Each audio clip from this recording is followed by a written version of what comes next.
એકવાર વિચારી તો જુઓ કે ભગવાન થઈને જેલમાં જન્મવાની સાથે જ પોતાના સગા મા બાપથી અલગ થઈ જવાનું. જ્યારે ગોકુળની અંદર માંડ સમજણા થયા હોય ત્યારે પોતાના પાલક માતા પિતાથી અલગ થઈ જવાનું. જીવનમાં પોતાનો પ્રથમ પ્રેમ રાધા મળવાનો હોય ત્યારે એનાથી અલગ થઈને મથુરાની અંદર પોતાના સગા મામા કંસનો વધ કરી લેવાનો, અને ત્યારે મથુરાની ગાદી મળવાની હોય ત્યારે તે બીજાને આપીને સાંદીપની મુનિના આશ્રમમાં અભ્યાસ માટે જતું રહેવાનું. એ અભ્યાસ પૂર્ણ કરીને જ્યારે સોનાની નગરી દ્વારકા વસાવી અને શાસન કરવાનો સમય આવે ત્યારે એ જ દ્વારકા બલરામને આપીને હસ્તિનાપુરની અંદર જે મહાભારતની શરૂઆત થઈ રહી છે ત્યારે કુરુક્ષેત્રમાં પહોંચી જવાનું. કુરુક્ષેત્રની અંદર પોતાના જ બનાવેલા માનવીઓને એકબીજાનો સંહાર કરતા જોઈને ધર્મની સ્થાપના કરવાની, અને ધર્મની સ્થાપના કર્યા પછી પણ હસતા મોઢે ગાંધારીનો શ્રાપ લેવાનો, અને એ શ્રાપ લીધા પછી પોતાના જ યાદવોને એકબીજાનો વિનાશ કરતા જોવાનો,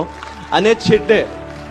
પોતે ભગવાન હોવા છતાં પણ એક પારધીના તીરથી સામાન્ય માણસની જેમ મૃત્યુને પ્રાપ્ત કરવાનો, અને છતાં પણ આપણને જો કૃષ્ણ વિષાદ યોગ ના મળતો હોય તો જ એ જ સફળ છે પુરુષમાંથી પૂર્ણ પુરુષોત્તમ થવા.